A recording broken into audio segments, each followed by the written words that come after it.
হযরত ইব্রাহিম আলাইহিস সালামের কাহিনী বা তার জীবনী জানেন না, অল্প কিছু হলেও জানেন না এমন কোনো মুসলিম পাওয়া যায় না। নিজে না পড়ে হলেও অন্য থেকে আলোচনা শুনে, গল্প শুনে, কাহিনী শুনে, কিছু কিছু কাহিনী যেগুলো রোল মডেল হয়ে আল্লাহ রাব্বুল আলামিন কিয়ামত পর্যন্ত টিকায় রেখেছেন। পৃথিবীর ভিতরে দুইটা নবীকে একই রকম পরীক্ষা ফেস করতে হয়েছে। তার ভিতরে আমাদের বিশ্বনবী জনাবে মুহাম্মদ সাল্লাল্লাহু আলাইহি সাল্লাম, হযরত ইব্রাহিম আলাইহিস সালাম। এই জন্য আমরা দুরূদ শরীফ যারা পাঠ করি, দেখবেন সেই দুরূদের ভিতরে আমাদের নবী সাইয়্যিদুল মুরসালিনের নাম যেমন আছে, হযরত ইব্রাহিম আলাইহিস সালামের নামও আছে। আল্লাহু আকবার। যেরকম আল্লাহুম্মা সাল্লি আলা মুহাম্মদ ওয়া আলা আলি মুহাম্মদ কামা সাল্লাইতা আলা ইব্রাহিম ওয়া আলা আলি ইব্রাহিম। আলহামদুলিল্লাহ। সম্মানিত উপস্থিতি, কারণ কি? হযরত ইব্রাহিম আলাইহিস সালামের আকীদা বা বিশ্বাস কেমন ছিল আল্লাহ রাব্বুল আলামিন মহাগ্রন্থ আল কোরআনে বর্ণনা করে দিয়েছেন।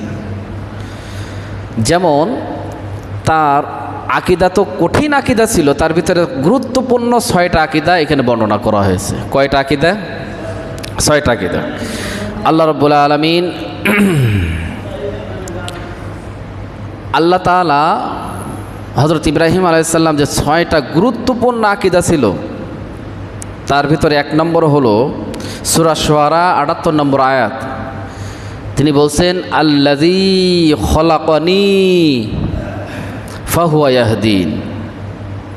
প্রথম কথা যে হলো আল্লাহ রাব্বুল আলামিন আমাকে সৃষ্টি করেছেন। সবাই বলেন আল্লাহু আকবার। আমাদের সৃষ্টি করেছেন কে? আরও জোরে বলেন। সন্দেহ আছে নাকি আমাদের ব্যাপারে? তাহলে আমাদের সৃষ্টিকর্তা কে? আল্লাহ তাআলা। নবী বলছেন, হযরত ইব্রাহিম আলাইহিস সালাম বলছেন আল্লাযী, যিনি খলাকানি, আমাকে সৃষ্টি করেছেন।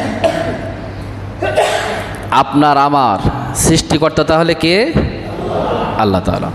আল্লাহ তাআলা বর্ণনা করছেন সুম্মা খলাকনান নুতফাতা আলাকাতান ফাখলাকনাল আলাকাতা মুদগাতান ফাকাসাওনাল ইযামা লাহমা। আল্লাহ রাব্বুল আলামিন বর্ণনা করছেন, তোমার বান্দারা তোমরা পৃথিবীতে আসার পূর্বে মায়ের গর্ভের ভিতরে যখন তুমি ছিলে, একটা কীট শুক্রাণু দিয়ে আল্লাহ রাব্বুল আলামিন শুরু করলো। বাবার বীর্য থেকে একটা কীট শুক্রাণু নিয়ে মায়ের গর্ভের ভিতরে দিলেন। মায়ের গর্ভের ভিতরে ওই শুক্রাণু বা কীট থেকে আল্লাহ রাব্বুল আলামিন রক্তপিণ্ডেতে পরিবর্তন করে দিলেন। রক্ত থেকে আল্লাহ রাব্বুল আলামিন মাংসপিণ্ডে পরিবর্তন করে দিলেন। তারপরে শক্ত হাড় দিয়ে আল্লাহ রাব্বুল আলামিন তোমাকে তৈরি করেছেন। সুবহানাল্লাহ। সূরা মুমিনুনে এই কাহিনী, এই বর্ণনা আল্লাহ রাব্বুল আলামিন বর্ণনা করেছে, বিস্তারিত বর্ণনা করেছে। তাহলে আল্লাযী খলাকানি, প্রথম কথা হলো ইব্রাহিম আলাইহিস সালাম বললেন আমাকে সৃষ্টি করেছেন আল্লাহ রাব্বুল আলামিন। আমাকে সৃষ্টি করেছেন কে? তারপরে কি করলেন? ফাহুয়া ইয়াহদিন। আল্লাহ রাব্বুল আলামিন আমাকে শুধু সৃষ্টি করে ছেড়ে দেন নাই, আল্লাহ রাব্বুল আলামিন আমাকে সঠিক পথের দিশানাও তিনি আল্লাহ আমাকে দিয়েছেন। সুবহানাল্লাহ। হেদায়েতের মালিক কার হাতে? হেদায়েতের মালিক কে? এজন্য আমরা নামাজে পড়ি ইহদিনাস সিরাতাল মুস্তাকিম সিরাতাল্লাযীনা আনআমতা আলাইহিম। সুবহানাল্লাহ বলবেন না? আমরা আল্লাহ তাআলাকে প্রতি নামাজে, প্রতি ওয়াক্তে আল্লাহ তাআলাকে বলছেন ইহদিনাস সিরাতাল মুস্তাকিম।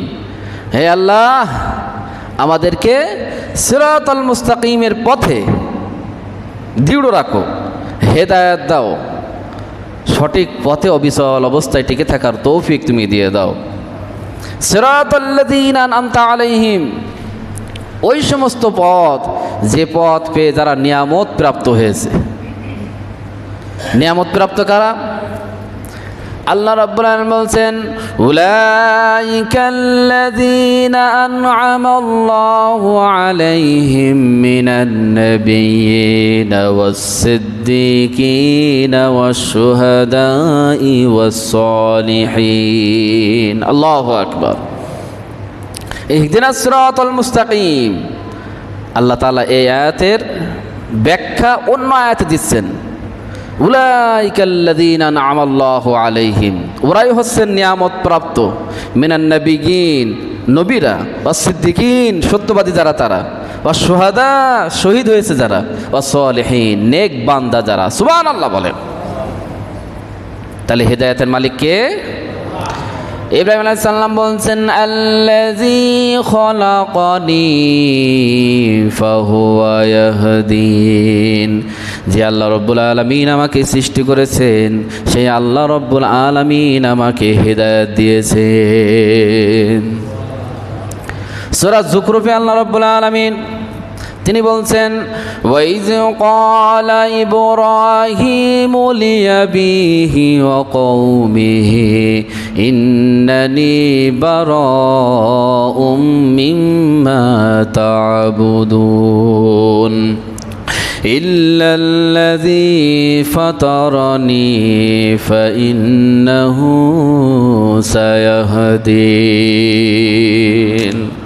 আল্লাহ তাআলা বলছেন ওয়াইয ক্বালা ইব্রাহিম, যখন ইব্রাহিম বলল লিআবিহি, তার বাবাকে, আজরকে, তার বাবা আজরকে বলল, ও কওমিহি, আর তার কওমকে বলল, ইন্নানি বারাউম মিম্মা তা'বুদুন, নিশ্চয় আপনি আপনার জাতি যার ভিতরে লিপ্ত আছেন তারা আমার শত্রু, একমাত্র ইবাদত করি আল্লাহ রাব্বুল আলামিন, তোমরা যার উপর ইবাদত করো তারা হলো আমার শত্রু। জোরে বলেন ঠিক না বেঠিক?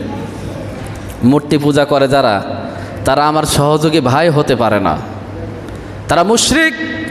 মূর্তি পূজাকে যারা অনুমোদন দেয় তারাও মুশরিক। জোরে বলেন ঠিক না বেঠিক? ইব্রাহিম আলাইহিস সালাম বলছেন আমার পিতা, আপনি এবং আপনার কওম যার ইবাদত বন্দেগী করেন তারা আমার শত্রু। শত্রু হলো কিসের জন্য? ইল্লাল্লাযী ফাতারানি ফাইন্নাহু সায়াহদিন, নিশ্চয় আল্লাহ তাআলা আমাকে সৃষ্টি করেছেন, ফাইন্নাহু সায়াহদিন, এবং তিনি আমাকে হেদায়েত দিয়েছেন। সুবহানাল্লাহ। আল্লাহ তাআলা হেদায়েত দিয়েছেন বলেই তো তার পিতার যে ভুলটা ছিল সেই ভুলটা ধরতে পেরেছে। জোরে বলেন ঠিক না বেঠিক? তাহলে এক নম্বরে গেল, দুই নম্বরে গেল। এক নম্বর হলো আল্লাহ তাআলা সৃষ্টি করেছেন আমাদেরকে, দুই নম্বর হলো হেদায়েত দিয়েছেন আমাদেরকে। হেদায়েতের মালিককে?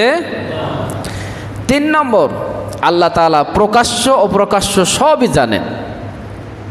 আমরা গোপনে যেটা কাজ করি, অন্তরে যেটা তৈরি হয়েছে যে কামনা বা বাসনা, কেউ জানে না, পৃথিবীর কেউ জানে না আপনার অন্তরের ভিতরে এখন কি চাওয়া পাওয়া বা বাসনা হয়েছে। একজন জানেন, তিনি কে? সবাই জোরে বলেন। আল্লাহ রাব্বুল আলামিন সূরা ইব্রাহিম 38 নম্বর আয়াতে আল্লাহ তাআলা বলছেন রব্বানা ইন্নাকা তা'লামু মা নুখফি ওয়া মা নু'লিন ওয়া মা ইয়াখফা 'আলাল্লাহি মিন শাইইন ফিল আরদি ওয়ালা ফিস সামা। আল্লাহু আকবার। আল্লাহ তাআলা বলছেন যে হে আমাদের রব, নবী বলছেন হে আমাদের রব, ইন্নাকা তা'লামু মা নুখফি ওয়া মা নু'লিন, নিশ্চয় আমি প্রকাশ্য যেটা করি আর অপ্রকাশ্য যেটা করি সব কিছু জানেন কে? ওয়া মা ইয়াখফা 'আলাল্লাহি মিন শাইইন ফিল আরদি ওয়ালা ফিস সামা, আসমানে যা আছে, জমিনের ভিতরে যা আছে, গোপনীয় যা আছে সব কিছু জানেন কে? আরো জোরে বলেন কে? আল্লাহ তাআলা। এখন দেখেন সারাদিন সকাল থেকে সন্ধ্যা পর্যন্ত বসে বসে শুধু ইল্লাল্লাহ ইল্লাল্লাহ জিকির করলেন, আর মনের ভিতরে যেটা আছে সেটা হলো 10 লক্ষ টাকা সুদে খাটানো আছে। 1 মাস যাবত জিকির আজগার করব, মাস শেষে সুদের টাকাটা নিয়ে বাজার করব, আর সোজা জান্নাতে চলে যাবে। জোরে বলেন ঠিক না বেটি? যাবে নাকি? অন্তরের ভিতরে কি আছে আপনার চাওয়া পাওয়া, আপনার নিয়তটা কি ছিল? অনেকেই মনে করে আমি যেটা বলিনি যেটা অন্তরে আমি চাচ্ছি যে নেফাক বা মুনাফিকি কেউ জানতে পারছে না।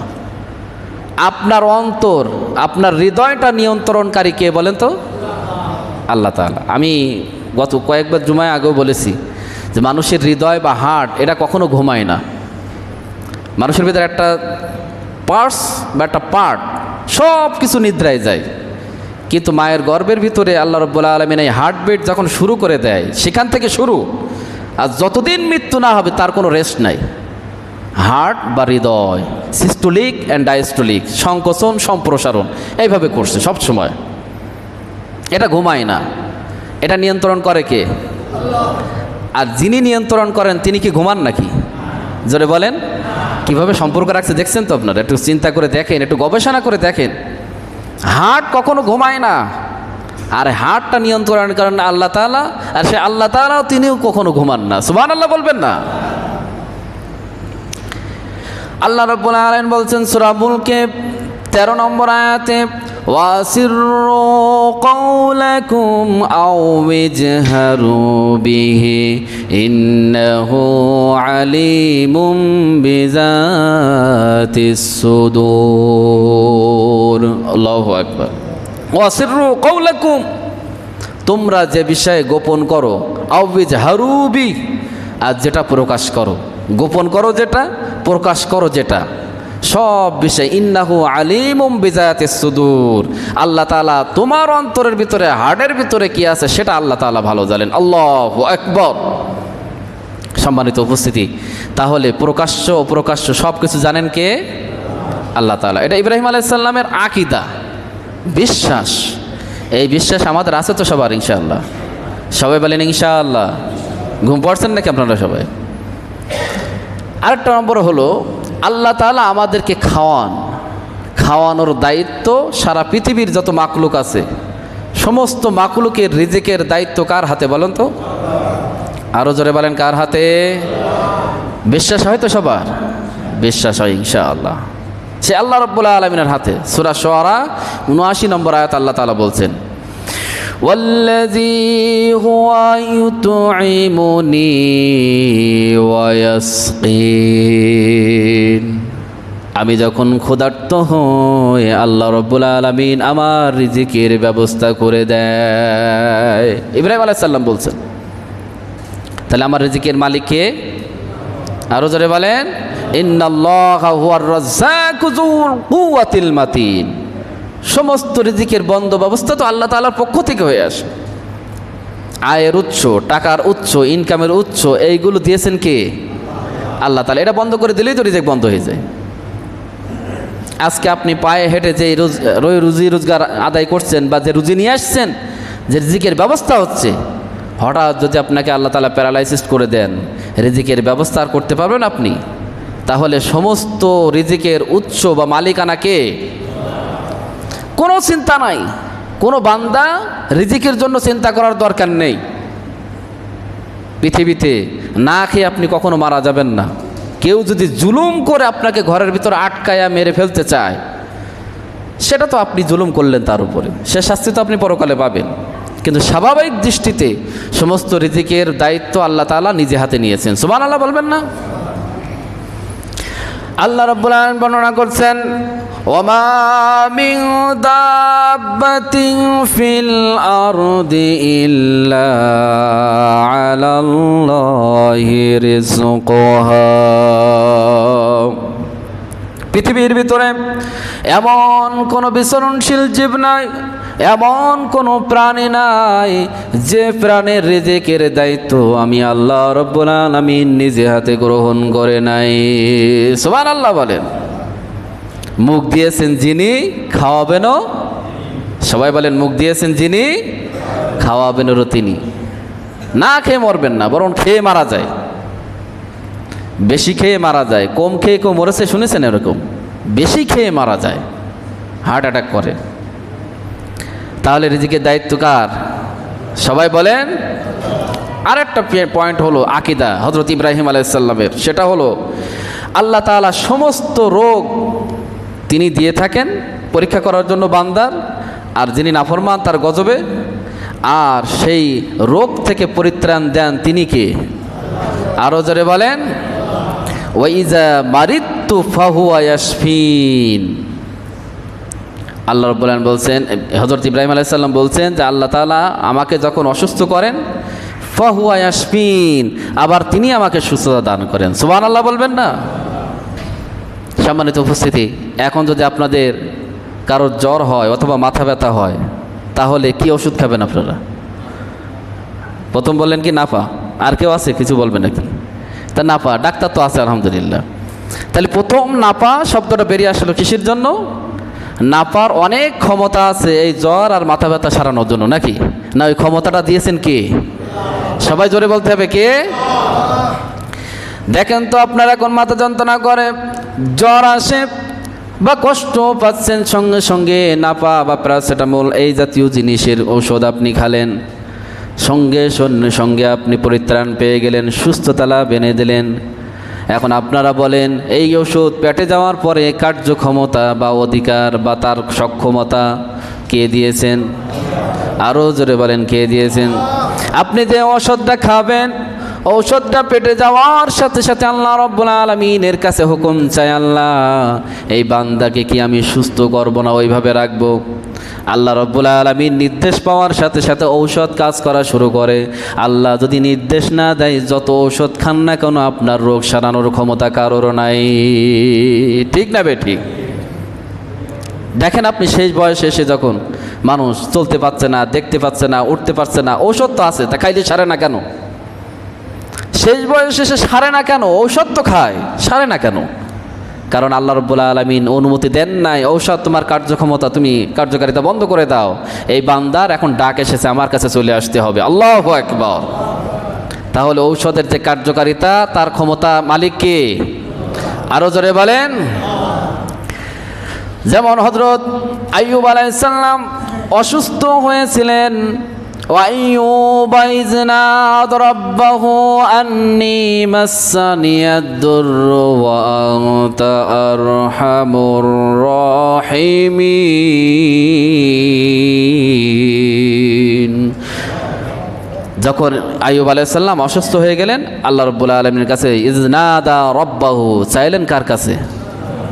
আন্নী মাসসানিয়া দুররু ওয়া আনতা আরহামুর রাহিমিন, আপনি তো মহান রহমত প্রাপ্ত সৃষ্টিকর্তা, হে আল্লাহ আমি কষ্ট আছে, আমার কষ্টটা তুমি দূর করে দাও। সুবহানাল্লাহ বলবেন না?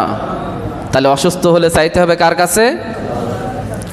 চাওয়ার সাথে সাথে আল্লাহ রাব্বুল আলামিন বললেন, ফাস্তাজাবনা লাহু ফাকাশাফনা মা বিহি মিন দুররি ওয়া আতাইনাহু আহলা। আল্লাহ রাব্বুল আলামিন বললেন, আইয়ুব আলাইহিস সালাম যখন অসুস্থতায় নিপীড়িত হলেন, সারা শরীরে ঘা হয়ে গেলেন, ঘা হইতে হইতে যখন জিহ্বার ভিতরে ঘা হওয়া শুরু হয়ে গেল, পরিবার বর্গ থেকে দূরে চলে গেল, স্ত্রীরা সাথে থাকলো। আল্লাহ রাব্বুল আলামিনের কাছে দোয়া করলেন, আয় আল্লাহ সারা শরীর আমার অসুস্থ, দুরারোগ্য দিয়ে তুমি আমাকে পরীক্ষা করছো, আমি তোমার রহমানুর রহিম নাম এই জিহ্বা দিয়ে উচ্চারণ করি, এখন যদি এই জিহ্বায়ও ঘা হয় তাহলে তোমার মতন রবের নাম কোন জিহ্বা দিয়ে করব? আল্লাহু আকবার। আল্লাহ তাআলা বলছেন, আমি হযরত আইয়ুব আলাইহিস সালামকে পরিত্রাণ দিয়ে দিলাম, সুস্থতা দান করে দিলাম, আরোগ্য এনে দিলাম। সবাই বলেন সুবহানাল্লাহ। ইব্রাহিম আলাইহিস সালাম বলছেন, ওয়াইজা মারিদতু ফাহুয়া ইয়াশফিন, আমি যখন অসুস্থ হই আল্লাহ আমাকে সুস্থ করেন। মাধ্যম কি? ঔষধের মাধ্যম, ডাক্তারের মাধ্যম, এটা তো হাদিসে আছে, খাইতে হবে। সঠিক ঔষধ আপনি খান, সেই ঔষধকে আল্লাহ তাআলা ইন্ডিকেট করে দিবেন, এই বান্দাকে তুমি সুস্থ করে দাও। সুবহানাল্লাহ বলেন। সম্মানিত উপস্থিতি, হযরত ইব্রাহিম আলাইহিস সালাম শেষে যে আকীদার কথা বলেছেন 6 নম্বরে, আল্লাহ রাব্বুল আলামিন সেটাও বর্ণনা করে দিয়েছেন, ওয়াল্লাযী ইউমিতুনি সুম্মা ইউহয়িন, আমাকে আল্লাহ তাআলা মৃত্যুবরণ করাবেন, পুনরায় আমাকে আবার জিন্দা করবেন। তিনি কে? সবাই একটু জোরে বলেন তো, তিনি কে? আল্লাহ রাব্বুল আলামিন। ইব্রাহিম আলাইহিস সালামের আকীদা আর আপনার আকীদা এক আছে কিনা দেখেন। তিনি আমাকে মৃত্যু ঘটাবেন, আবার তিনি আমাকে সুম্মা ইউহয়িন, কিয়ামতের ময়দানে আবার হায়াত দিয়ে আবার জীবিত করবেন। সবাই বলেন আল্লাহু আকবার। আল্লাহ তাআলার ক্ষমতা আছে না নাই? জীবিত করার ক্ষমতা আছে না নাই? আছে। এই বিশ্বাস যার অন্তরে আছে তারাই তো মুমিন, আর এই সন্দেহ যাদের আছে তারাই তো মুনাফিক, আর যারা অস্বীকার করবে তারাই তো কাফের। জোরে বলেন ঠিক না বেটি? আল্লাহ তাআলার কাছে দোয়া করি, আল্লাহ তাআলা তুমি আমাদের এমন আদরের চাদর দিয়ে ঢেকে রাখো, মৃত্যুর আগ পর্যন্ত আমাদের ঈমানটাকে অটল রেখে কবরে আসতে পারে আল্লাহ তাআলা তৌফিক দান করেন। সবাই বলেন আমিন। হযরত ইব্রাহিম আলাইহিস সালাম, এই বর্ণনা সূরা বাকারা 260 নম্বর আয়াতে আল্লাহ তাআলা বলেছেন, ইব্রাহিম আলাইহিস সালাম আল্লাহ তাআলাকে বলছেন, হে আল্লাহ, কিয়ামতের ময়দানে তুমি কিভাবে জিন্দা করবা? হযরত ইব্রাহিম আলাইহিস সালাম, এখন আল্লাহ তাআলা জিজ্ঞাসা করছে যে তোমার কি বিশ্বাস হয় না আমি কিভাবে জিন্দা করব? কাহিনী আপনারা সবাই জানেন, তারপরও স্মরণ করে দেই। স্বচক্ষে নিজে চোখে দেখে ইব্রাহিম আলাইহিস সালাম অভিভূত হয়েছিলেন, আশ্চর্যান্বিত হয়েছিলেন। আল্লাহ রাব্বুল আলামিন বলছেন, ওয়াইয ক্বালা ইব্রাহিম রব্বি আরনি কাইফা তুহয়িল মাউতা ক্বালা আওয়ালাম তুমিন ক্বালা বালা ওয়ালাকিন লিয়াতমাইন্না কলবি قال فخذ أربعة من الطير فاصرهن إليك ثم اجعل على جبل منهن جزءا ثم ادعوهن يأتينك سعيا واعلم أن الله عزيز حكيم الله أكبر وإذ قال إبراهيم لأبيه হে আল্লাহ তাআলা, আমাকে একটু দেখায় দেন কিভাবে আপনি মৃত্যু ঘটাবেন বা জীবিত করবেন মৃত্যুদেরকে। হযরত আল্লাহ তাআলা বললেন, তোমার কি বিশ্বাস হয় না? ওয়ালাকিন লিয়াতমাইন্না কলবি, অবশ্যই আমার বিশ্বাস হয়, তবে আমার হৃদয়টা একটু ঠান্ডা হতো যদি আমি দেখতে পেতাম কিভাবে আপনি মৃত্যুকে জীবিত করেন। এখন আপনারা বলেন, আপনাদের কি বিশ্বাস আছে আল্লাহ তাআলা জীবিত থেকে মৃত্যু ঘটাতে পারেন, মৃত্যু থেকে জীবিত ঘটাতে পারেন? বিশ্বাস আছে ইনশাআল্লাহ? ইনশাআল্লাহ আল্লাহ তাআলা পারেন। এই বিশ্বাস মুমিনদের প্রথম বিশ্বাস যে কিয়ামতের ময়দানে আমাদেরকে আবার ওঠা লাগবে। তখন আল্লাহ রাব্বুল আলামিন বললেন, ইব্রাহিম 4টা পাখি নিয়ে আসবা। কয়টা পাখি? 4টা পাখি নিয়ে এসে তুমি তোমার করে পোষ মানায়া নাও। যেমন বাড়িতে অনেকে পাখি পোষে, ও যেটা বলে পাখিও সেটা বলে। ও যদি সালাম দেয় পাখি সালাম দেয়, সালামের জবাব দেয়, দেখেছেন না দেখেন নাই? এইভাবে তুমি লালন পালন করো, পোষ মানাও। পোষ মানানোর পরে 4টা পাখির 4টা নাম রাখো। যখন ইব্রাহিম আলাইহিস সালাম 4টা পাখি নিলেন, পাখি পুষলেন, পালন করলেন, নাম ধরে ডাকলে পাখিগুলো কাছে চলে আসে, দূরে যেতে বলে দূরে চলে যায়। আল্লাহ রাব্বুল আলামিন সূরা বাকারা 260 নম্বর আয়াতে এই কাহিনী বর্ণনা করেছেন। আল্লাহ তাআলা বলছেন, ইব্রাহিম, এখন তোমার পাখি তো পোষ মানতে পারে, তাহলে 4টা পাখিকে তুমি জবাই করো, গোশতগুলোকে খণ্ড বিখণ্ড করে মিক্স করো। মিক্স করার পরে পাইল করার পরে এই গইগুলো পাহাড়ের 4 জায়গায় তুমি ছড়াই রেখে আসো। ইব্রাহিম আলাইহিস সালাম আল্লাহ রাব্বুল আলামিনের নির্দেশিত পন্থায় কাজ করলেন, পাখিগুলোকে জবাই করলেন, গোশতগুলোকে আলাদা আলাদা করে টুকরা টুকরা করে 4টা পাহাড়ে 4 জায়গায় রেখে এসে দূরে দাঁড়ায় আছেন। আল্লাহ রাব্বুল আলামিন বললেন, ও ইব্রাহিম, তোমার 4টা পাখির যে নাম রেখেছিলাম ওই 4টা পাখির নাম ধরে তুমি দাঁড়ায় ডাকো। ইব্রাহিম আলাইহিস সালাম নাম ধরে ডাকলেন, পাখিগুলো জিন্দা হয়ে তার কাছে আবার ফিরে আসলো। আরবাআতাম মিনাত তৈরি ফাসুরহুন্না ইলাইকা সুম্মা জাআল আলা জাবালিন মিনহুন্না জুজআন সুম্মা দুউহুন্না ইয়াতিনাকা সায়া।